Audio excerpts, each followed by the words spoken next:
Donc là, c'est la première étape des bougies. On met les petits autocollants et les mèches. Je travaille avec de la cire de colza et de la cire de soja. Principalement, voilà, ce sont les deux cires avec lesquelles je travaille. En fonction des différentes cires, il y a un point de chauffe qui est différent.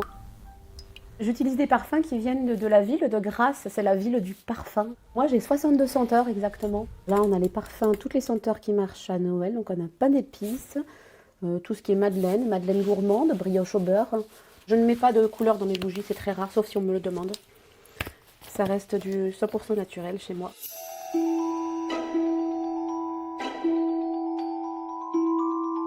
Là c'est la dernière étape, donc voilà, j'y ajoute mes petites décos. Il faut savoir les poser au bon moment, quand la cire est bien refroidie, sinon ça coule au fond.